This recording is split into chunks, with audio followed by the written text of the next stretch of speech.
Hello बच्चों, नमस्कार। आज यूपी टीजीटी हिंदी 2026 के लिए 90 महत्वपूर्ण एमसीक्यू अब आएंगे, वही यहाँ पर हल कराने हम जा रहे हैं। बहुत अच्छे से देखना है। जो 2022 का पेपर हुआ है उसी पर आधारित यह मॉडल पेपर बिल्कुल डेमो क्लास के लिए दिया जा रहा है।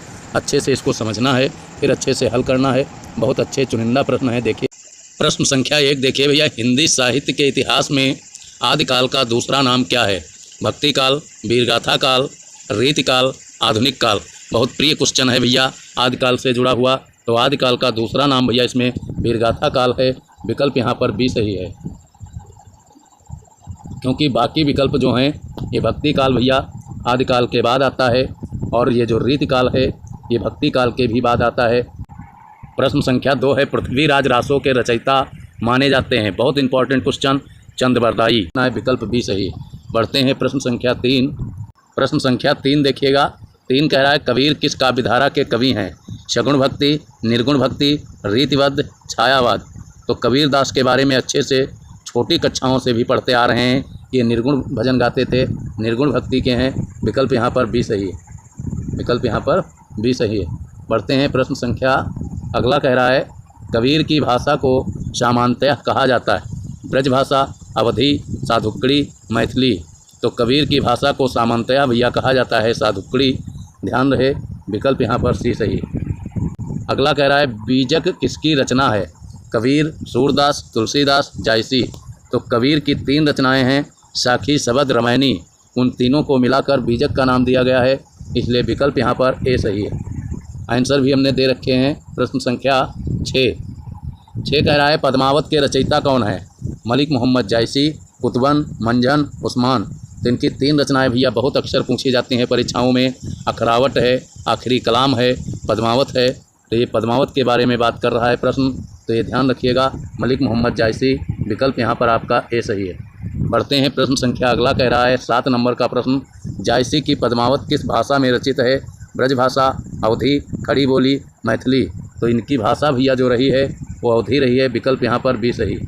बढ़ते हैं प्रश्न संख्या 8 कह रहा है, सूरदास किस भक्ति शाखा से संबंधित हैं? राम भक्ति, कृष्ण भक्ति, ज्ञान मार्गी, सूफी। तो सूरदास भैया कृष्ण के अन्य उपासक थे, इसलिए कृष्ण भक्ति रहेगा। विकल्प बी सही। बढ़ते हैं प्रश्न संख्या 9 कह रहा है, सूर सागर के रचयिता हैं? तुलसीदास, सूरदास, नंददास, रसखान।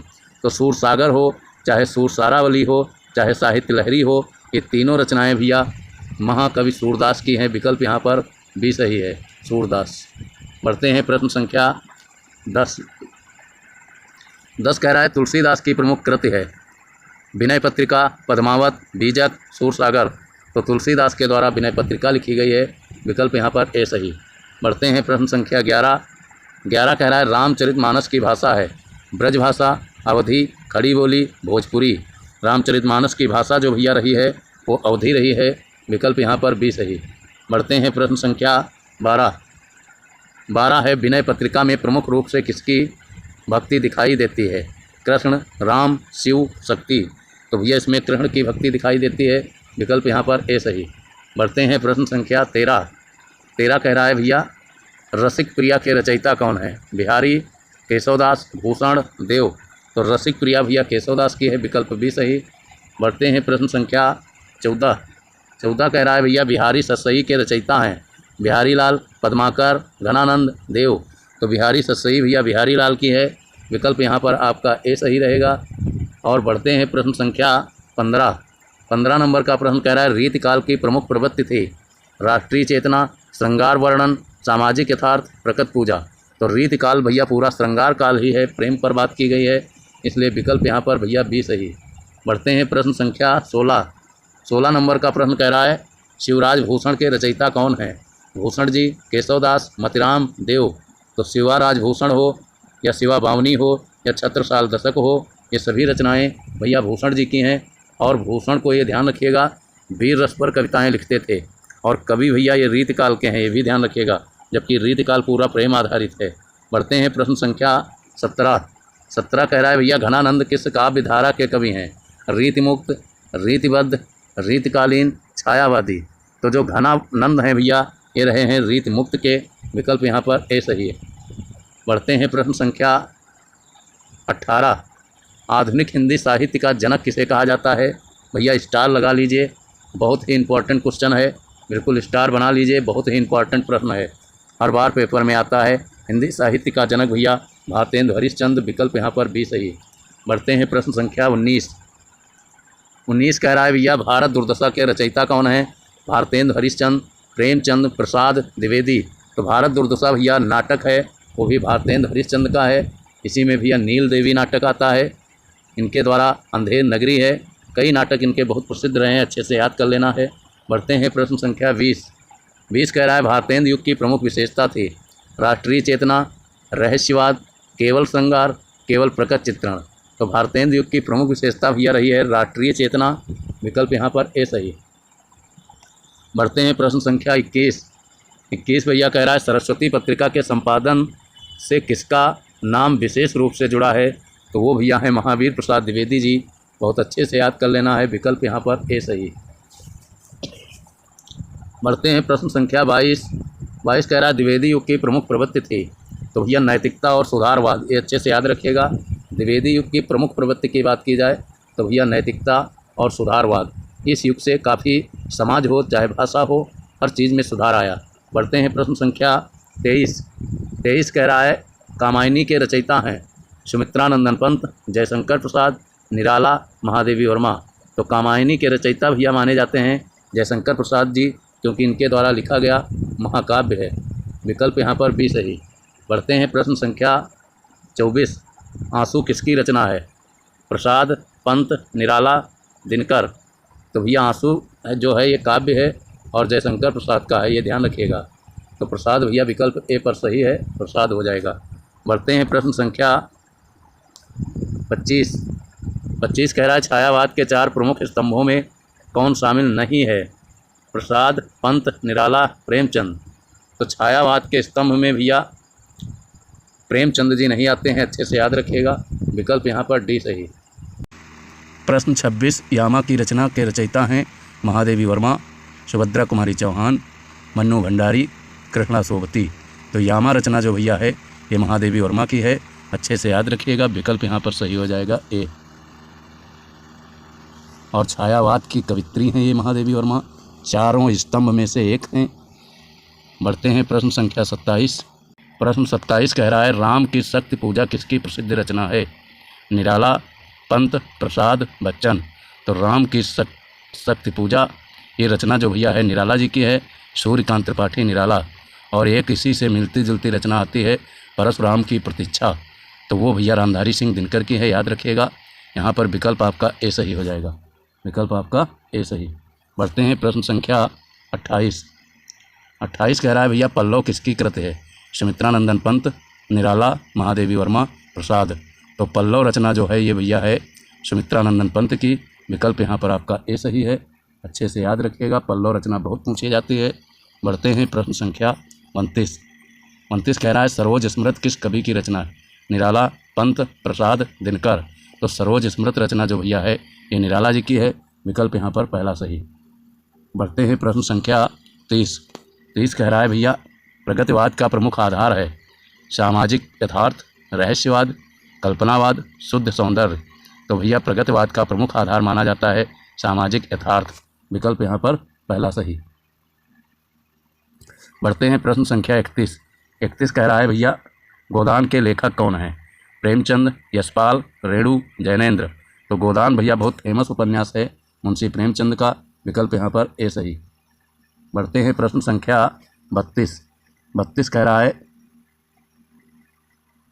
कफन किसका उपन्यास है? प्रेमचंद, अज्ञेय, यशपाल, अमृतलाल नागर।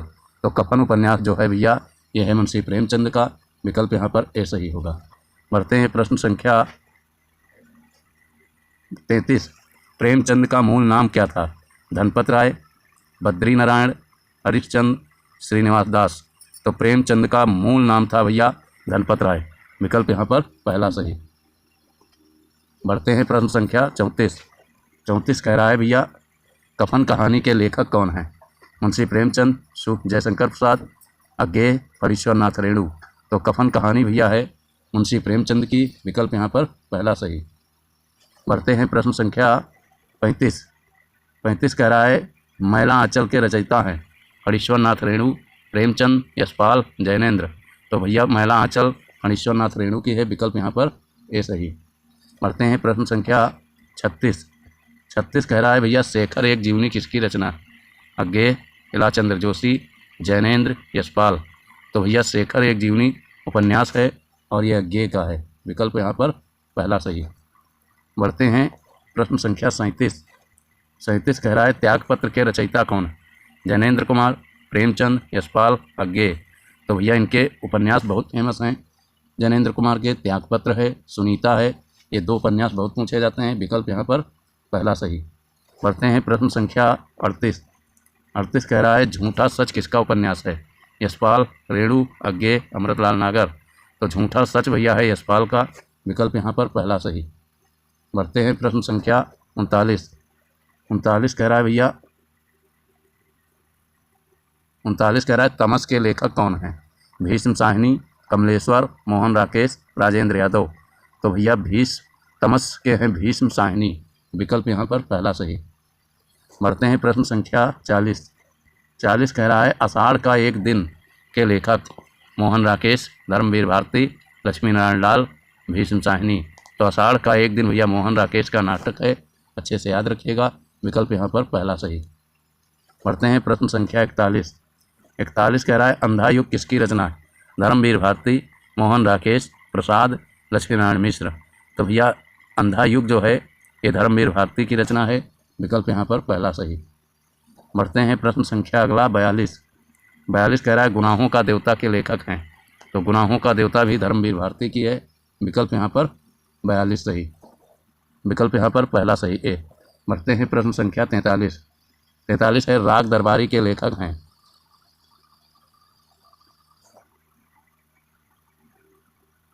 राग दरबारी के लेखक हैं भैया श्रीलाल शुक्ल, हरिशंकर प्रसाई, रेणु, कमलेश्वर।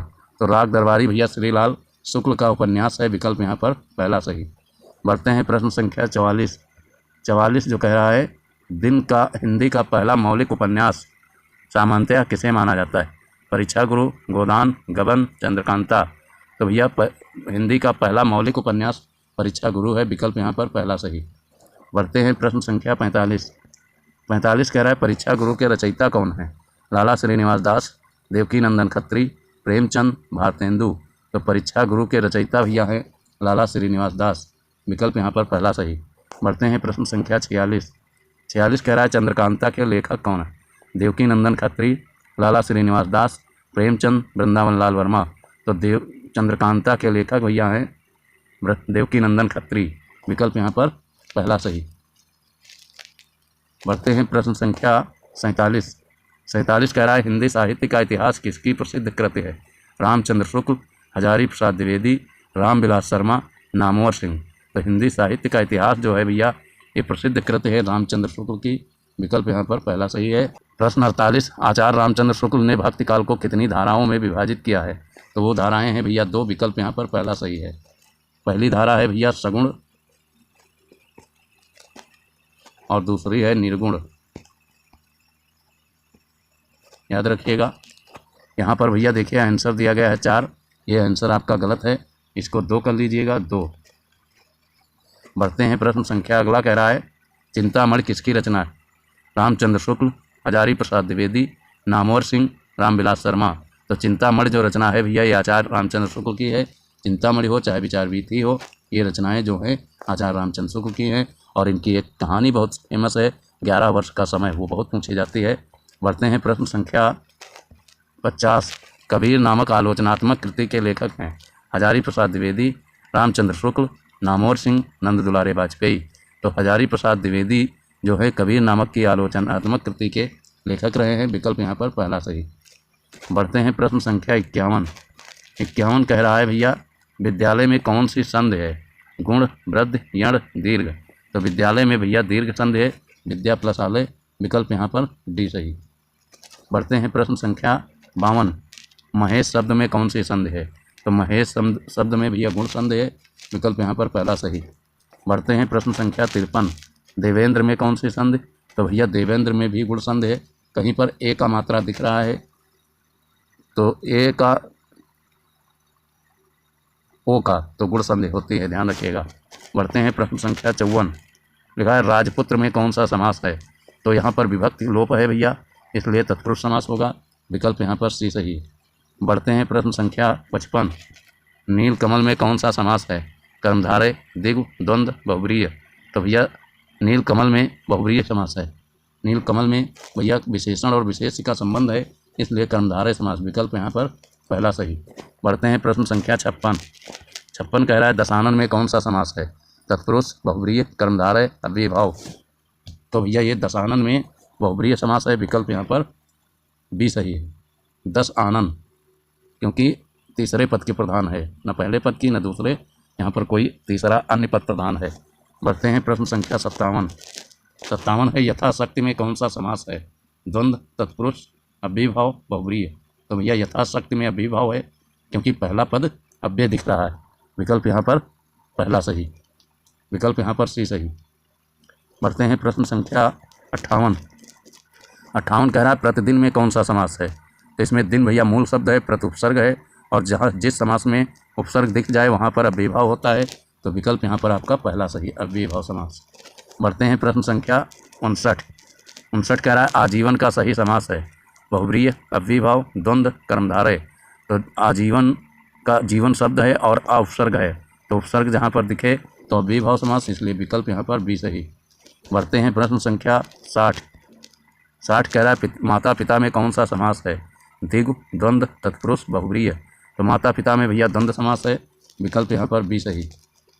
बढ़ते हैं प्रश्न संख्या 61 है नाक कटना मुहावरे का अर्थ है? घायल होना, अपमान होना, क्रोधित होना, बीमार होना। तो नाक कटने का अर्थ है भैया अपमान होना। विकल्प यहाँ पर बी सही। बढ़ते हैं प्रश्न संख्या 62 कह रहा है आँखों का तारा का अर्थ है? बहुत दूर होना, बहुत प्रिय होना, बहुत क्रोधित होना, बहुत चतुर होना। तो आँखों का तारा होना, बहुत प्रिय होना। विकल्प यहाँ पर बी सही होगा। बढ़ते हैं प्रश्न संख्या 63 कह रहा है 9 2 11 होना का अर्थ है? गणना करना, भाग जाना, लड़ाई करना, प्रसन्न होना। तो 9 2 11 होना भैया भाग जाना। विकल्प यहाँ पर बी सही। बढ़ते हैं प्रश्न संख्या 64 जो मेहनत करता है वही सफल होता है, यह कौन सा वाक्य है? सरल, संयुक्त, मिश्र, विस्मयादिबोधक। तो भैया जो मेहनत करता है वही सफल होता है। जब भैया मेन पहले वाक्य पर दूसरा वाक्य निर्भर रहता है तो सीधे वहाँ पर मिश्र वाक्य होता है। विकल्प यहाँ पर आपका सी सही होगा। बढ़ते हैं प्रश्न संख्या 65 राम आया और श्याम चला गया, कौन सा वाक्य है? सरल, संयुक्त, मिश्र, संकेतवाचक। तो भैया यहाँ पर है संयुक्त। विकल्प भी सही। राम आया और चला गया, संयुक्त बड़ा वाक्य हो रहा है। विकल्प यहाँ पर भैया बी सही है। और फिर है 66 राम विद्यालय गया, कौन सा वाक्य है? सरल, संयुक्त, मिश्र, प्रश्नवाचक। तो यहाँ पर सरल वाक्य है। विकल्प यहाँ पर पहला सही। बढ़ते हैं प्रश्न संख्या 67 कह रहा है सुंदर का भाववाचक संज्ञा रूप है? सुंदरता, सुंदरपन, सुंदराई, सुंदरी, सुंदरता। तो भैया सुंदर का भाववाचक संज्ञा रूप हो जाएगा सुंदरता। विकल्प यहाँ पर पहला सही। बढ़ते हैं प्रश्न संख्या 68 लड़का का स्त्रीलिंग है?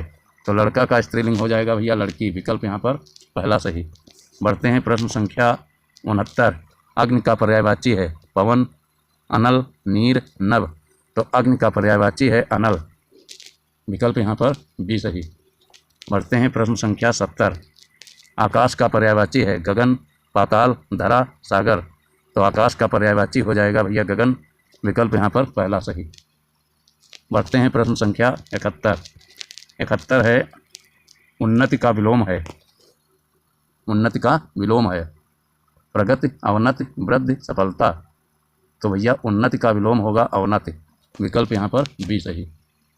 बढ़ते हैं प्रश्न संख्या 72 आदि का विलोम है? आदि का भैया विलोम होता है अंत, ध्यान रखिएगा। विकल्प यहाँ पर बी सही। बढ़ते हैं प्रश्न संख्या 73 है कमल का पर्यायवाची नहीं है? पंकज, नीरज, सरोज, पावक। तो भैया यहाँ पर पावक है अग्नि का पर्यायवाची, इसलिए नहीं की बात कर रहा है। तो विकल्प डी सही है, क्योंकि नहीं की बात हो रही। बढ़ते हैं प्रश्न संख्या 74 है मुख चंद्रमा के समान सुंदर है, इसमें कौन सा अलंकार है? तो भैया यहाँ पर पकड़ना है वाचक शब्द से। समान की बात आई है तो सा सी से समान, तो ये सब भैया रूपक उपमा होते हैं। विकल्प यहाँ पर बी सही है। बढ़ते हैं प्रश्न संख्या 75। मुख चंद्रमा है, इसमें कौन सा अलंकार है? मुख चंद्रमा है तो यहाँ पर भैया रूपक अलंकार है। विकल्प बी सही। बढ़ते हैं प्रश्न संख्या 76। एक ही वर्ण के बार बार आवृत होने पर कौन सा अलंकार होता है? तो भैया अनुप्रास होता है। बिल्कुल रट लीजिए। जैसे चार चंद्र की चंचल किरणें खेल रही हैं जल थल में, तरन तनुजा टट तमाल, तरुअर बहुछाए, रघुपति राघव राजा राम, बहुत से उदाहरण मिलेंगे। बढ़ते हैं प्रश्न संख्या 77। 77 कह रहा है कनक कनकते सौगुनी में कौन सा अनुप्रास, कौन सा अलंकार प्रमुख है? तो कनक कनकते सौगुनी में भैया यहाँ पर एक ही वर्ण की, एक ही शब्द की आवृत दो बार, अर्थ अलग अलग, इसलिए यहाँ पर यमक अलंकार। विकल्प यहाँ पर पहला सही है। पढ़ते हैं प्रश्न संख्या 78। 78 कह रहा है करुण रस का स्थायी भाव है उत्साह, शोक, क्रोध, आस। तो करुण रस का स्थायी भाव भैया शोक है। विकल्प यहाँ पर बी सही। बढ़ते हैं प्रश्न संख्या 79। 79 कह रहा है वीर रस का स्थायी भाव। तो वीर रस का स्थायी भाव भैया क्या होता है? उत्साह। बहुत अच्छे से पढ़े हैं और बहुत सरल है। बढ़ते हैं प्रश्न संख्या 60। 80 श्रृंगार रस का स्थायी भाव है। श्रृंगार रस का भैया हास, रति, क्रोध, भय। तो श्रृंगार रस का स्थायी भाव रति होता है। विकल्प यहाँ पर बी सही। और रति या प्रेम कहीं कहीं पर लिखा मिलेगा, प्रेम, अच्छे से याद रखना है। बढ़ते हैं प्रश्न संख्या 81। 81 है हास्य रस का स्थायी भाव। तो भैया हास होता है। विकल्प यहाँ पर पहला सही। बढ़ते हैं प्रश्न संख्या 82। 82 कह रहा है दोहा छंद के विषम चरणों में कितनी मात्राएं होती हैं? तो विषम चरण भैया पहला और तीसरा होता है। तो पहला और तीसरे चरण में 13-13 है। विकल्प यहाँ पर सी सही। बढ़ते हैं प्रश्न संख्या 83। दोहा छंद के सम चरणों में कितनी मात्राएं होती हैं? तो सम चरण 2 और चौथा होता है, दूसरे और चौथे चरण में 11। विकल्प यहाँ पर पहला सही। बढ़ते हैं प्रश्न संख्या 84। चौपाई के प्रत्येक चरण में कितनी मात्राएं होती हैं? तो चौपाई के प्रत्येक चरण में मात्राएं भैया होती हैं 16। विकल्प यहाँ पर सी सही है। बढ़ते हैं प्रश्न संख्या 85। नर हो न निराश करो मन को पंक्ति किस कवि की रचना से संबंधित है? तो ये भैया संबंधित है मैथिली शरण गुप्त से। विकल्प यहाँ पर आपका पहला सही। बढ़ते हैं प्रश्न संख्या 86। 86 कह रहा है भारत भारती के रचयिता कौन है? तो भारत भारती रचना भी मैथिली शरण गुप्त की है और इसी से इनको राष्ट्र कवि का दर्जा प्राप्त हुआ था। विकल्प यहाँ पर पहला सही है। बढ़ते हैं प्रश्न संख्या 87। रस्मरथी किसकी रचना है? तो रस्मरथी रचना है रामधारी सिंह दिनकर की। विकल्प यहाँ पर पहला सही है। बढ़ते हैं प्रश्न संख्या 88। मधुशाला के रचयिता हैं हरिवंश राय बच्चन, दिनकर, निराला, पंत। तो मधुशाला हो या मधुबाला हो या मधुकलश हो या निशा निमंत्रण हो, सभी रचनाएं हरिवंश राय बच्चन की हैं। चाहे क्या भूलूं क्या याद करूं हो, चाहे नीड़ का निर्माण फिर, चाहे बसेरे से द्वार तक, ये सभी रचनाएं हरिवंश राय बच्चन की हैं। विकल्प यहाँ पर पहला सही है। बढ़ते हैं प्रश्न संख्या 89। पुष्प की अभिलाषा के रचयिता हैं। तो पुष्प की अभिलाषा भैया सुभद्रा माखनलाल चतुर्वेदी की है। विकल्प यहाँ पर पहला सही है। प्रश्न 89। पुष्प की अभिलाषा के रचयिता हैं माखनलाल चतुर्वेदी, सुभद्रा कुमारी चौहान, दिनकर, बच्चन। तो पुष्प की अभिलाषा भैया माखनलाल चतुर्वेदी। विकल्प यहाँ पर ए सही। बढ़ते हैं प्रश्न संख्या 90। 90 कह रहा है झांसी की रानी कविता की रचयिता कौन है? तो महादेवी वर्मा, सुभद्रा कुमारी चौहान, सरोजनी नायडू, सुमित्रानंदन पंत। तो झांसी की रानी कविता भैया है ये सुभद्रा कुमारी चौहान की है। विकल्प यहाँ पर भी सही। आशा करता हूँ दोस्तों क्लास अच्छी लगी होगी, तो ये अपने दोस्तों के पास शेयर करिए और चैनल को, क्लास को लाइक करिए, चैनल को सब्सक्राइब करिए। मिलते हैं फिर इससे बेहतर क्लास के साथ। थैंक यू दोस्तों।